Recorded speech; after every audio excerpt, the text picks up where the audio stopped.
దైవజనులు రెవరెండ్ ఎన్ క్రీస్తుదాసు గారు మరియు బ్రదర్ ఎన్ ఎలీషా గారిని దేవుడు బహుబలంగా వాడుకొంచున్నారు. వీరి సేవా పరిచర్యలు వేలాది మంది రోగులను దేవుడు స్వస్థపరచుచున్నారు. మా ఆరాధన సమయములు ప్రతి ఆదివారము ఉదయం 9 గంటల నుండి 12 గంటల వరకు మరియు ప్రతి శుక్రవారము ఉదయం 9 గంటల నుండి 1 గంట వరకు స్వస్థతశాల మెస్సయ్య మహిమా మందిరంలో మల్లిపూడి నందు నిర్వహించబడును. మరియు బెరాకా స్వస్థతశాల జుత్తిగ నందు ప్రతి మంగళవారము ఉదయం 10 గంటల యెహోవాను గానము చేసేదము ఏకముగా మనకు రక్షకుడాయనే మహిమాతిశయమునా కోపాగ్ని రగులా చేసి నీ మహిమాతిశయమునా కోపాగ్ని రగులా చేసి చేత్తవలే దహించెదవు నీపై లేచు వారిని యెహోవాను గానము చేసేదము ఏకముగా మనకు రక్షకుడాయనే ఆయన మహిమ పాడెదము ఆయనను వర్ణించెదము ఆయనే దేవుడు మనకు. నీవు నా తోడు ఉన్నావయ్యా నాకు భయమేలనా యేసయ్యా నీవు నాలోనే ఉన్నావయ్యా నాకు దిగులేలా నా యేసయ్యా నాకు భయమేలా నాకు దిగులేలా నాకు చింతేలా నాకు భీతేలా నీవు నా తోడు ఉన్నావయ్యా నాకు భయమేలా నా యేసయ్యా నీవు నాలోనే ఉన్నావయ్యా నాకు దిగులేలా నా యేసయ్యా. అందరూ కష్టములో నష్టములో నా గట్టిగా శోధనలో ఆవేదనలో నా చెంత ఉన్నావు చప్పట్లు కొడుతూ కష్టములో నష్టములో నా తోడు ఉన్నావు శోధనలో ఆవేదనలో నా చెంత ఉన్నావు అడిగిన వారికి ఇచ్చేవాడవు వెదకిన వారికి దొరికేవాడవు అడిగిన వారికి ఇచ్చేవాడవు వెదకిన వారికి తట్టిన వారికి తలుపులు తెరిచే దేవుడవు తట్టిన వారికి తలుపులు తెరిచే దేవుడవు దేవా దేవా నీకే స్తోత్రం దేవా దేవా నీకే స్తోత్రం దేవా దేవా నీకే స్తోత్రం దేవా దేవా నీకే స్తోత్రం నీవు నా తోడు ఉన్నావయ్యా నాకు భయమేలా నా యేసయ్యా నీవు నాలోనే ఉన్నావయ్యా నాకు దిగులేలా నా యేసయ్యా నీవు నా తోడు ఉన్నావయ్యా నాకు భయమేలా నా యేసయ్యా నీవు నాలోనే ఉన్నావయ్యా నాకు దిగులేలా నా యేసయ్యా. హల్లెలూయా. దేవునికి సమస్తమైన మహిమ ఘనత కీర్తి ప్రభావములు ఈ యుగ యుగముల వరకు కలుగును గాక. మీ అందరికీ వందనాలండి. ప్రార్థన చేసుకుని దేవుని వాక్యంలోనికి వెళ్దాం. ప్రార్థన. పరిశుద్ధుడైన దేవా మహాగణుడా మీకు వందనాలు తండ్రి. ఈ సమయం వాక్యమును ధ్యానిస్తూ ఉండగా ప్రభువా నిలవబడిన నన్ను మరుగు చేయండి.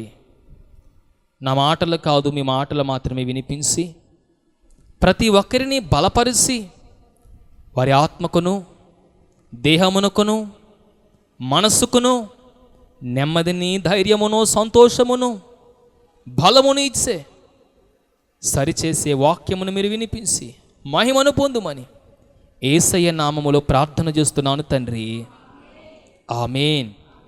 చేరి వచ్చిన మీ అందరికీ, అలాగే ఈ కార్యక్రమాన్ని వీక్షిస్తున్న వారికి నా హృదయపూర్వకమైన వందనాలు.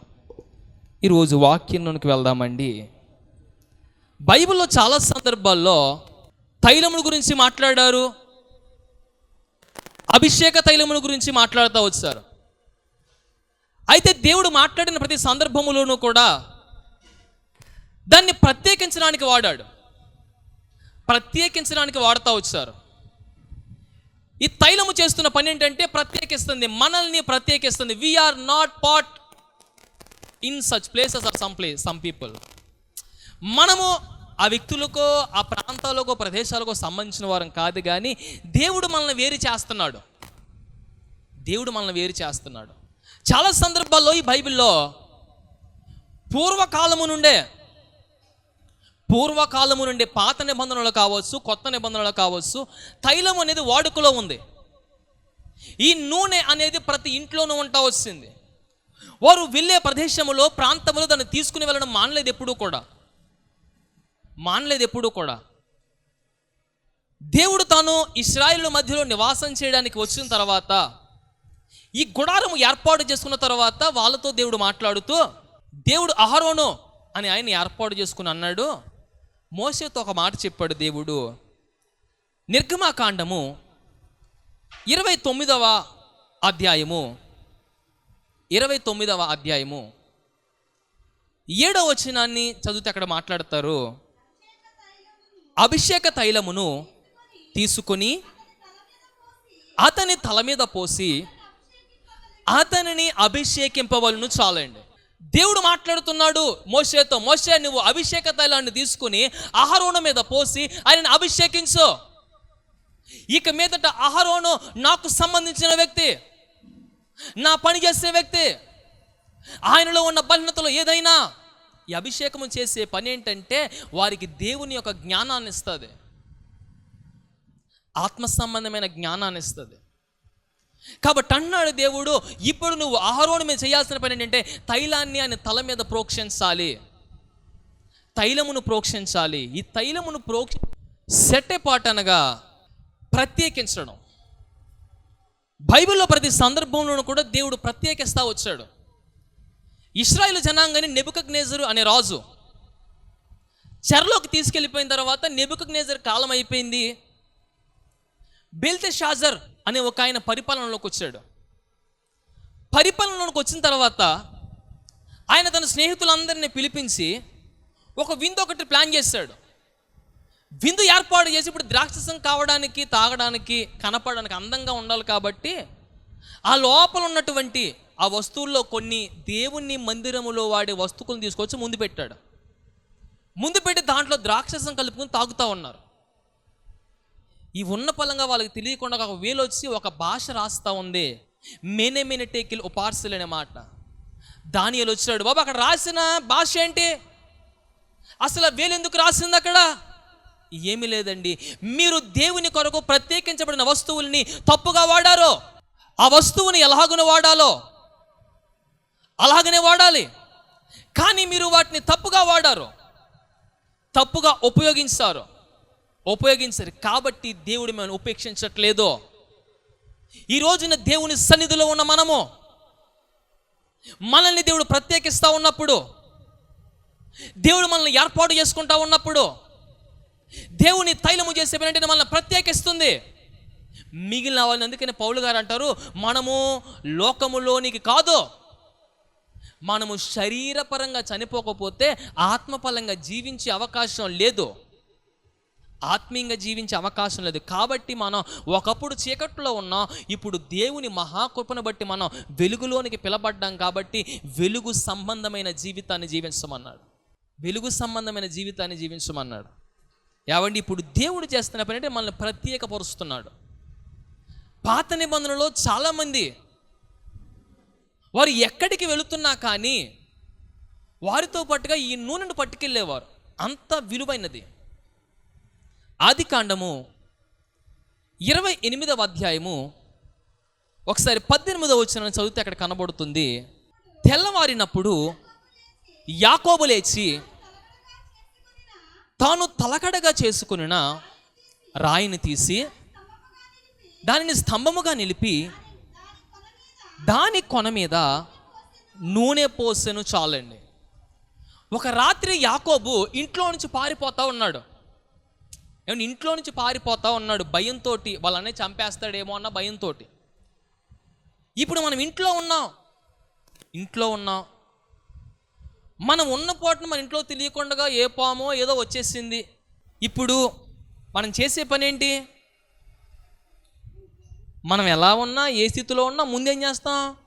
అక్కడి నుంచి బయటకు వచ్చేస్తాం కదండి. బయటకు వచ్చేస్తున్నప్పుడు తలదూకున్నానా లేదా, పౌడర్ రాసుకున్నానా లేదా, లేదంటే మ్యాచింగ్ ఏంటండి అయ్యి చూస్తారా?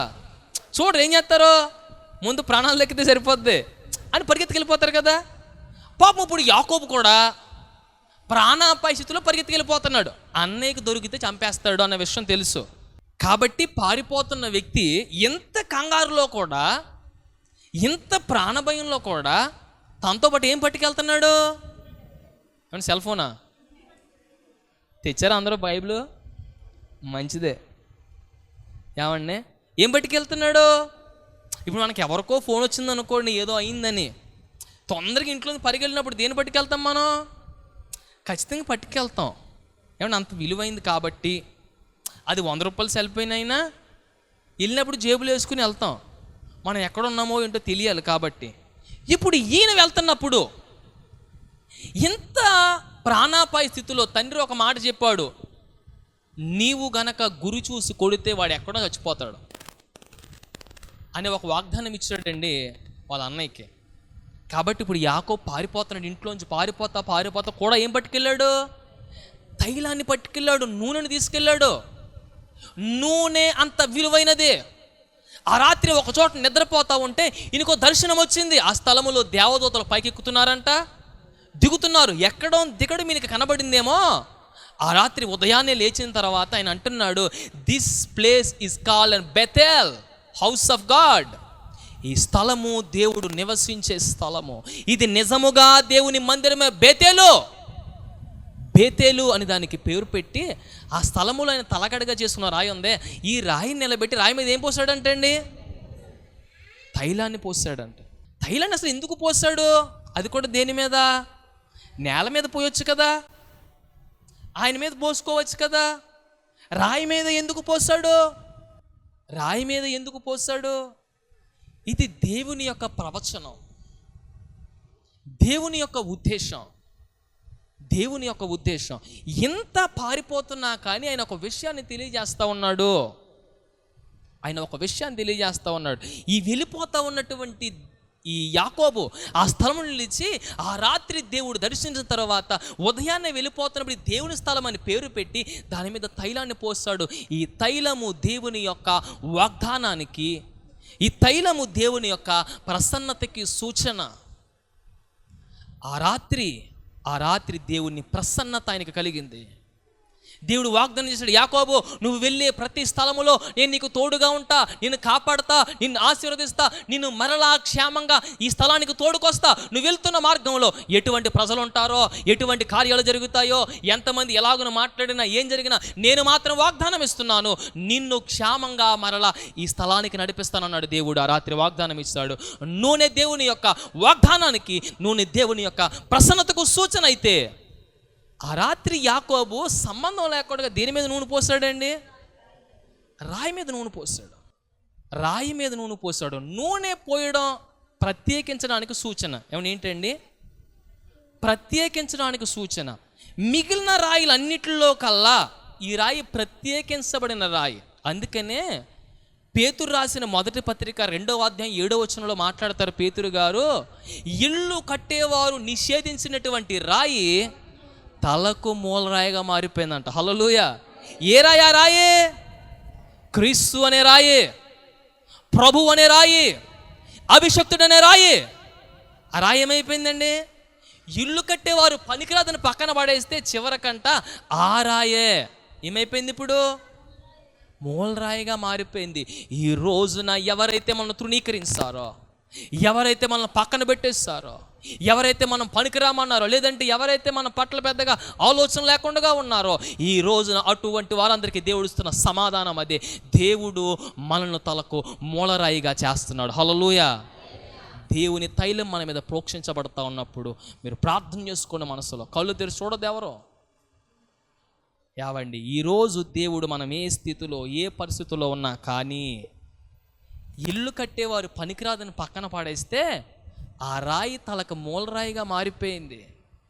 ఈ దెయ్యాలు పట్టుకునేవాడు అన్నారు చాలామంది, అబద్ధ బోధకుడు అన్నారు చాలామంది, ఈయనలో ఉన్న శక్తి ఉందా అన్నారు చాలామంది, ఈయనలో విలువ లేదన్నారు చాలామంది. కానీ ఈ రోజున దేవుడు చేసిన పని ఏంటంటే, ఆ క్రీస్తే, ఏ క్రీస్తు అయితే సిలువ వేయబడ్డాడో ఆ క్రీస్తే ఈ రోజున ప్రపంచానికి మూలాధారంగా మారిపోయాడు. అది కాలములోనైనా ఏ పరిస్థితిలోనైనా మన భారతదేశంలో ఉన్నటువంటి ప్రతి పరిస్థితికి మనుగడకు ఈ ఒక ఆధునికతకు కారణమైన వారు ఎవరంటే క్రీస్తే కేంద్ర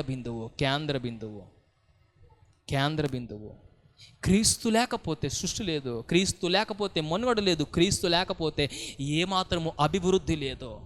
ఈ రోజున క్రీస్తును కలిగిన వారు భారతదేశానికి వచ్చి మిషనరీలుగా హాస్పిటల్ స్థాపించారు.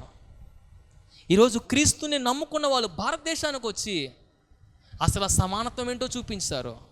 ఈరోజు క్రీస్తుని నమ్ముకున్నారు, భారతదేశానికి వచ్చి విద్య అంటే ఏంటో చూపించారు. స్త్రీలు దేనికి పనికిరారో, వంట వండుతాకే, అలా ఏమి వినడానికి పనికిరారు అని పక్కన పెట్టేస్తే, లేదో నా బైబిల్ చెప్పింది, నా దేవుడు చెప్పాడు, they are equal to men, వాళ్ళు ఒకటే. కాబట్టి వాళ్ళకు కూడా విద్య కావాలని పోరాడి దేశంలోనికి వచ్చి విలువ లేని వారికి ఈ రోజున విలువను తీసుకొచ్చింది ఎవరంటే క్రైస్తవ మిషనరీలు. భారతదేశానికి వాళ్ళు రాకపోతే ఈ రోజున చాలామంది స్త్రీలు భర్త చనిపోయినా ఇంకా చాలామంది అలాగే ఉన్నారంటే హక్కులు లేవు పాపం వాళ్ళకి. ఎంత దారుణంగా బతుకున్న వాళ్ళని తీసుకెళ్ళి నిప్పుల్లో పడేసేవారు, కాల్ చేసేవారు. అటువంటి సందర్భంలో భారతదేశానికి వచ్చినటువంటి విలియం కేరీ లాంటి వారు కొద్ది మందికి ఈ మాటలు చెప్పి వాళ్ళతో కలుపుకోగానే ఒక ఉద్యమం బయలుదేరింది. అక్కడి నుంచి అది అంతమైపోయింది. ఒక్కొక్కటి ప్రారంభమైంది. ఎక్కడ ప్రారంభం ఇదంతా అంటే, ఎవరైతే పనికి రాదో, ఉపయోగం లేదో, ఈ రాయి దేనికి ఉపయోగం పక్కన పడేశారో ఆ రాయి ఈ రోజున తలకు మూలరాయిగా మారింది. మన దేశమునకైనా ప్రపంచానికైనా ప్రతి దేశములో ఉన్న ప్రతి ధర్మశాస్త్రానికి కూడా, ప్రతి దేశములో ఉన్న వాళ్ళ చట్టాల అన్నిటికీ కూడా మూలం ఏదంటే ధర్మశాస్త్రమే. దేవుడు మోషేకి ఇచ్చాడే ఆ ధర్మశాస్త్రమే ఈ రోజున మూలంగా మారిపోయింది. ఈ రోజున ఆ ప్రభువు ఆయన తైలమును దేని మీద ప్రోక్షించాడండి? రాయి మీద. ఆ రాయి ఎవరు? క్రీస్తే. హల్లెలూయా. క్రీస్తు అనే రాయి తలకేమైపోయిందండి? చివరికి మూలరాయిగా మారిపోయింది. పనికిరాదు అనుకున్న రాయి, ఉపయోగం లేదనుకున్న రాయి ఈ రోజున రాయిగా మారిపోయింది, విలువైన రాయిగా మారిపోయింది. ఆ రాత్రి అని చెప్తున్నాడు, ఇది దేవుని మందిరము, దేవుడు నివసించే స్థలం అని. ఆ స్థలానికి బేతేలు అనే పేరు పెట్టాడు. ఆ స్థలానికి యాకోబు. ఆ రాత్రి దేవుడు వాగ్దానం ఇచ్చాడు. నూనె దేవుని ప్రసన్నతకును దేవుని వాగ్దానానికి సూచన. యాకోబు పత్రిక 5వ అధ్యాయం, ఒకసారి 5వ అధ్యాయము 14-15 వచనాలు చదవండి. మీలో ఎవరైనాను రోగి ఉన్నాడా? అతడు సంఘపు పెద్దలను పిలిపింపవలెను. వారు ప్రభువు నామమున అతనికి నూనె రాసి అతని కొరకు ప్రార్థన చేయవలను చాలండి. ఏమండి, ఇప్పుడు వాళ్ళు అంటున్నాడు, అయ్యా మీరు ఎవరైనా రోగి ఉంటే నూనె రాసి ఏం చేయాలంట అండి? ప్రార్థన చేయాలంట. చాలామంది అంటారు, ఏవండి అసలు నూనె కరెక్ట్ కాదు కదా అంటారు చాలామంది. అయితే బైబిల్లో యేసుక్రీస్తు ప్రభువారు కానీ, యేసుక్రీస్తు ప్రభు శిష్యులు కానీ నూనె వాడి స్వస్థపరిచినట్లు కనబడతా ఉంది. పదను ఒకసారి ఆ విషయాన్ని చూపిస్తాను. మార్కు సువార్త 6వ అధ్యాయం ఒకసారి 13వ వచనాన్ని చదవండి. మార్కు సువార్త 6వ అధ్యాయము 13వ వచనంలో, అనేక దయ్యములు వెళ్ళగొట్టుట, నూనె రాసి రోగులను స్వస్థపరుచుండ్రి చాలండి. వాళ్ళు చేస్తున్న పని ఏంటంటే, శిష్యులు ఎవరిలో? యేసు ప్రభు వారి శిష్యులు. వీళ్ళు చేస్తున్న పని ఏంటంటే నూనె రాసి దెయ్యాలని వెళ్ళగొడుతూ అనేక మందిని స్వస్థపరుస్తున్నారంట. హల్లెలూయా. ఏమండి, ఇప్పుడు ఎవరు వాడారు నూనె? శిష్యులు వాడారు. ఈ శిష్యులు ఎవరి శిష్యులు? వీళ్ళు యేసు ప్రభు శిష్యులు. అంటే యేసు ప్రభు చెప్పకుండా వాళ్ళకి తెలిసిద్దా? యేసు ప్రభు చేయడమో లేదంటే ఆయన చెప్పడమో వీళ్ళు విని చూసి చేశారు, అంతేకాదండి. ఎందుకంటే దెయ్యాలను వెళ్ళగొట్టే సామర్థ్యం కానీ శక్తి కానీ వాళ్ళ దగ్గర లేదు, అంత బలం వాళ్ళ దగ్గర లేదు. ఎలా వెళ్ళగొట్టాలో ఏం చేయాలో వాళ్ళకి తెలియదు. కానీ వాళ్ళు దెయ్యాలను యేసునామములో వెళ్ళగొడుతూ వాళ్ళు ప్రార్థనలు చేస్తూ ఉంటే అనేక మంది స్వస్థపరచబడ్డారు. వీళ్ళు ఏం రాశారు? అక్కడ నూనె రాశారు. అంటే ఇప్పుడు యేసు ప్రభు ఎక్కడైనా చేసి ఉండొచ్చు, చెప్పి ఉండొచ్చు. దాన్ని బట్టి ఇప్పుడు ఎవరు అనుసరించారు? శిష్యులు అనుసరించారు. ఇప్పుడు ఇది పొరపాట సరైందేనా? ఏమండి, బైబిల్లో ఉన్న మాటలా నా మాటలా? బైబిల్లో రాసుకుంటూ వచ్చారు. యాకోబు అంటున్నాడు కదా, మీరు ప్రార్థన చేసినప్పుడు నూనె రాసి ప్రార్థన చేయాలంట. నూనె మరలా దేవుని ప్రసన్నతకు, దేవుని వాగ్దానానికి సూచన అయితే, నూనె మరలా విశ్వాసానికి, ప్రార్థనకు సూచన. హల్లెలూయా. ఏమండి, దేనికండి? విశ్వాసానికి, ప్రార్థనకు. ఒక ఆమె అన్నీ కోల్పోయింది, అన్నీ కోల్పోయింది. భర్త చనిపోతే పాపం ఆ బిడ్డల్ని ఎలా చూసుకోవాలో పాపం దిక్కు తెలియక ఈమె ఇంట్లో కూర్చుని ఏడుస్తూ ఉంది. ఏడుస్తూ ఉంటే ఒక విషయం అర్థమైంది. ఎలీషా అనే దైవజనుడి దగ్గరికి వెళ్దాం, ఆయన ఏం చేస్తాడో చూద్దాం అని పరిగెత్తుకుంటూ వెళ్తా. ఆయన, అమ్మా నీ ఇంట్లో ఏముంది? అయ్యా నా ఇంట్లో ఏమీ లేదు, కానీ కొంచెం నూనె ఉందంతే. సరే ఒక పని చేయి, ఈ ఉన్న కొంచెము నూనె నీ దీవెనకు కారణమవుతుంది. ఈ ఉన్న కొంచెము నూనె ద్వారానే నీ స్థితిని, నీ పరిస్థితిని నేను మారుస్తాను. నువ్వు ఒక పని చేయి, నీ చుట్టుపక్కల వాళ్ళందరి ఇంట్లోకి వెళ్ళు. ఏం చేస్తావు? కొండలు మన అడుగు. వీళ్ళు నన్ను కొండలు పోగేసుకుని వచ్చి ఇంట్లో పెట్టింది. దైవజనుడు వచ్చాడు, ప్రార్థన చేస్తూ ఉంటే ఆకాశము నుంచి నూనె కురవబడతా ఉంటే ఈ గిన్నెలన్నీ నిండిపోయాయంట. ఆయన అడుగుతున్న, అమ్మ ఇంకా గిన్నెలు లేవా? గిన్నెలు లేవండి. గిన్నెలు ఉన్నాయా? లేవండి, అయిపోయినాయి. సరే ఒక పని చేయి, ఇప్పుడు నీకున్న సమస్యలకు కారణము ఏదైనా కానీ ఈ నూనె అమ్మి నీ అప్పులు తీర్చుకో. ఈ నూనె అమ్మి నీ పరిస్థితులు మార్చుకో, నీ పరిస్థితి మార్చుకో. ఆమె దగ్గర ఏమీ లేదు, కానీ విశ్వాసం మాత్రమే ఉంది. ఆమె ఇంట్లో ఏమీ లేదు, ప్రార్థన మాత్రమే ఉంది. ఈ రోజున మన జీవితంలో ఏమి ఉన్నా ఏమీ లేకపోయినా మనం కలిగి ఉండవలసినదల్లా దేవుని వాక్యం సెలవిస్తుంది కదా. ఒక విశ్వాసాన్ని మాత్రం మనం కలిగి ఉంటే దేవుని వాక్యం సెలవిస్తుంది, కొండ సహితము వెళ్ళి సముద్రంలో పడమంటే పడతదా? పడదండి, పడిపోద్దన్నాడు. ఏ విశ్వాసం అంట? ఏమండి, ఏ విశ్వాసం? సందేహించకుండా పూర్తి విశ్వాసంతో. పాపం ఈ మాట అంట ఒకసారి ఒక ఆమె చెవిలో పడిందంటండి. ఈమెకున్న ఆశ ఏంటంటే, ఏమైనా అక్కడ దగ్గరలో వృద్ధులందరికీ వృద్ధాశ్రమం కట్టించాలి. ఈమె దగ్గర డబ్బు లేదు పాపం, ఈమె దగ్గర సామర్థ్యం లేదు, సహకరించే వాళ్ళు ఎవరూ లేరు పాపం. ఇప్పుడు ఏం చేయాలి? ఎవరినో అడిగింది. రోజు గవర్నమెంట్కి లెటర్ రాస్తూ ఉండేదంట, సార్ మాకు ఇక్కడ వృద్ధాశ్రమం కట్టుకుంటాం, మాకు పలానా కావాలి, స్థలం కావాలని ప్రార్థన చేసి అడిగేది. ఈ లోపల వాళ్ళకి ఏం బాధపడలేక ఒక స్థలాన్ని ఈమెకి రాసి ఇచ్చేస్తారు. ఈమె ఆ స్థలం దగ్గరికి వెళ్ళి చూసిందంట. చూస్తే మొత్తం అంతా కొండ మీద ఏం కడుతుంది ఆవిడ?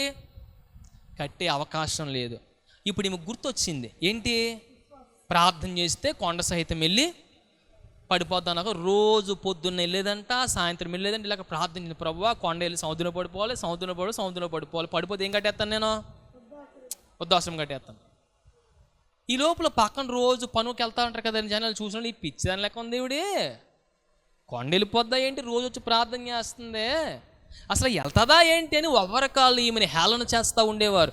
ఎంతమంది హేళన చేసినా ఈమె మాత్రం ఏమీ లేని స్థితిలో ఒకటే విశ్వాసాన్ని కలిగి ఒకటే ప్రార్థన చేస్తుంది. కొన్ని రోజులకి ఎవరో వచ్చారంటే, అమ్మా మేము ఇక్కడ చిన్న వంతెన కట్టాలనుకుంటున్నాం, ఈ ఊరికి ఆ ఊరికి మధ్య నది, ఈ నదికి దానికి మేము వంతుని కట్టాలి, కానీ మేము కట్టడానికి నీ కొండ తవ్వుకుని రాళ్ళు పట్టుకెళ్తామన్నారు.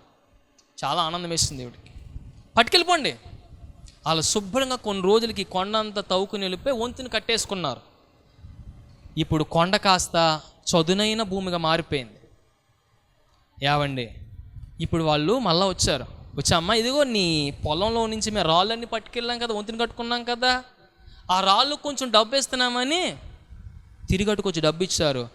అదే స్థలములో ఎక్కడైతే వెళ్ళిపోద్దా కొండ అని ఎవరైతే ఎగతాళి చేశారో వాళ్ళందరూ కూడా ఈమె వైపు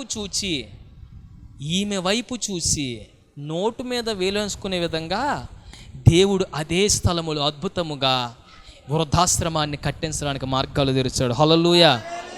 ఏమీ లేవమ్మ దగ్గర. ఆ ఇంట్లో ఏమైనా ఉన్నాయండి? ఏమీ లేవు. సమస్యలు తప్పితే ఏమీ లేవు, అప్పులు తప్పితే ఏమీ లేవు, ఇబ్బందులు తప్పితే ఏమీ లేవు, బాధలు తప్పితే ఏమీ లేవు, కష్టాలు తప్పితే సంతోషమే లేదు. ఏమీ లేని పరిస్థితులు ఆమె చేస్తున్న పని ఒకటే, ప్రభువా మమ్మల్ని ఏం చేయమంటావు? ఆమె జీవితంలో ఏమీ లేవు, కానీ ఆమె కలిగి ఉన్నది ఒకటే, ప్రార్థన. రెండవది విశ్వాసము. ఈ ప్రార్థన విశ్వాసానికి నూనె, ప్రార్థనకును విశ్వాసానికి చూసిన ఎప్పుడైతే ఈమె కలిగి ఉందో ఆమె స్థితి మార్చబడింది. దేవుడు ఆమె పరిస్థితిని మార్చాడు. పరిశుద్ధుడైన మా తండ్రి, సర్వకృపానిధివిని, ఆశ్చర్యకరుడవును, జీవాధిపతివి, మహోన్నతుడవు అయిన మా దేవా మీకు వందనాలు. వింటూ ఉన్నవారు కావచ్చు, మా జీవితంలో ఎటువంటి వ్యతిరేకమైన తలంపులు, ఆలోచనలు, ప్రవర్తనలు ఉన్నా వాటిని తీసివేసి దేవా నీవే బలపరిచి నడిపించుమని, నీ కృపలో భద్రపరిచి సహాయము దయచేయమని యేసయ్యా మీ సన్నిధిలో ప్రార్థన చేస్తూ ఉండగా మీరే మాకు సహాయమును దయచేయండి. మీరే మాకు ఆధారము, ఆశ్రయము, సహాయమైన దేవుడువు గనుక మమ్మల్ని అందరినీ కనికరించండి. ఈరోజు వచ్చిన ప్రతి ఒక్కరిని మీరు బలపరిచి వారిని కూడా మీరు లేవనెత్తి నడిపించి మీ కృపలు ఎత్తు పట్టుకున్నామని యేసుక్రీస్తు ప్రభుల అతి శ్రేష్టమైనటువంటి నామములో ప్రార్థించి అడిగి వేడుకుంటూ ఉన్నాను మా పరమ తండ్రి, ఆమేన్. చేరి వచ్చిన మీ అందరికీ ఈ వాక్యాన్ని వీక్షిస్తున్న మీకు నా హృదయపూర్వక వందనాలు. దేవునికి మహిమ కలుగును గాక.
అంచకాల